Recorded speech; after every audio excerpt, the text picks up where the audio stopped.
Good morning student. आपका chapter है सर्वनाम।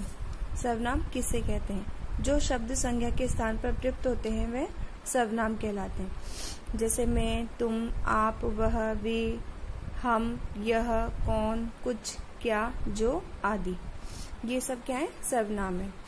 अब सर्वनाम के कितने भेद होते हैं? 6 भेद होते हैं। कौन कौन से? पुरुषवाचक सर्वनाम, निश्चयवाचक सर्वनाम, अनिश्चयवाचक सर्वनाम, प्रश्नवाचक सर्वनाम, संबंधवाचक सर्वनाम और 6 है निजवाचक सर्वनाम। अब पहला है आपका पुरुषवाचक सर्वनाम।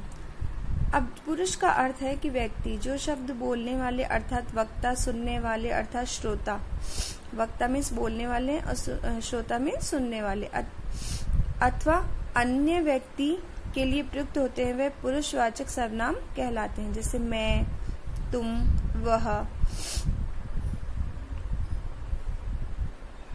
उसके बाद में पुरुषवाचक सर्वनाम के भी 3 भेद होते हैं, उत्तम पुरुष, मध्यम पुरुष और अन्य पुरुष। उत्तम पुरुष जिस सर्वनाम का प्रयोग बोलने वाला अपने लिए करता है, जैसे मैं, हम, उसे उत्तम पुरुष कहते हैं। मध्यम पुरुष में होता है श्रोता और पाठक के लिए जिन सर्वनामों का प्रयोग होता है वे मध्यम पुरुष कहलाते हैं।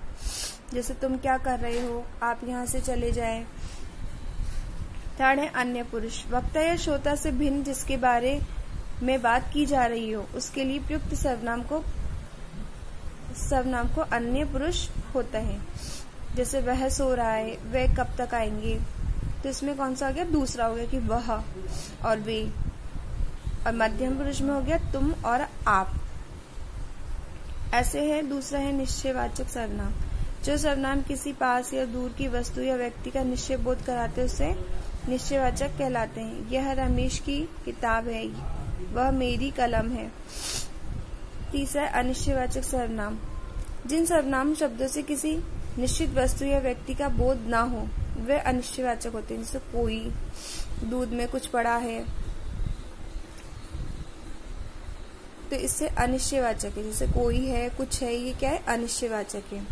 अनिश्चयवाचक कौन से? यह, वह। अब प्रश्नवाचक, प्रश्नवाचक का मतलब है कि हम जब क्वेश्चन करते हैं सर्वनाम शब्दों का प्रयोग हम प्रश्न पूछने के लिए किया जाता है, वे प्रश्नवाचक कहलाते हैं। कौन रो रहा है, ये काम किसने किया, डिब्बे में क्या है, तो कौन, किसने, क्या, ये क्या हो गया? क्वेश्चन पूछने के लिए प्रश्नवाचक सर्वनाम हो गया। 5वां है संबंधवाचक सर्वनाम, जो सर्वनाम वाक्य में आए किसी दूसरे सर्वनाम शब्द से संबंध बताता है वह संबंधवाचक सर्वनाम कहलाता है। जैसा करोगे वैसा भरोगे, तो जैसा और वैसा क्या हो गया?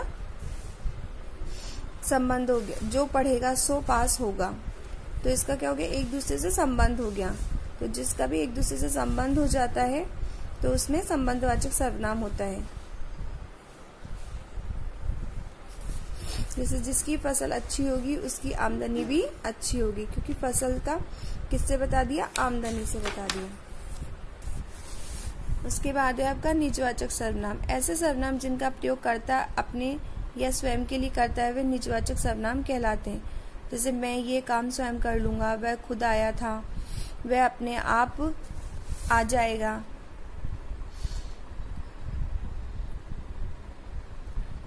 अब है सर्वनाम, देखो पुरुषवाचक सर्वनाम में कौन कौन से? मैं, तू, तुम, वह, हम, आप, वह। अब मैं में मैंने, मुझे, मुझको, मुझसे, मेरे लिए, मेरा, मेरी, मेरे, मुझ में, मुझ पर।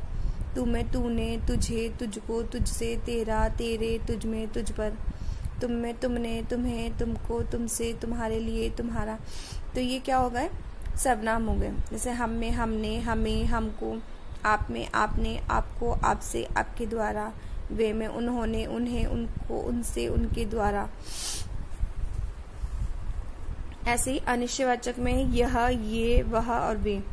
यह में इसने, इसे, इसको, और इसमें ये में आ जाएगा इन्होंने, इन्हें, इनको, इनके। और वह में उसने, उसे, उसको, उसके लिए, उससे। वे में होता है उन्होंने, उन्हें, उनको, उनके और उनके लिए। ऐसे अनिश्चयवाचक में कोई और कोई एक वचन और कोई बहुवचन, किसी ने, किसी को, किसी से। और जैसे बहुवचन में क्या आ जाएगा? किन्हीं ने, किन्हीं को, किन्हीं से। ऐसे प्रश्नवाचक में कौन और कौन, जैसे कौन एक वचन के लिए भी प्रयोग होता है और बहुवचन के लिए भी।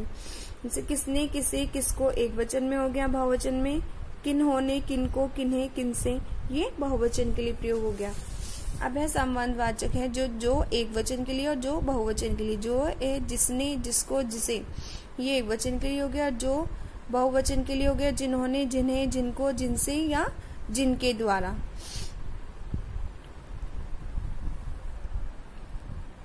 Thank you.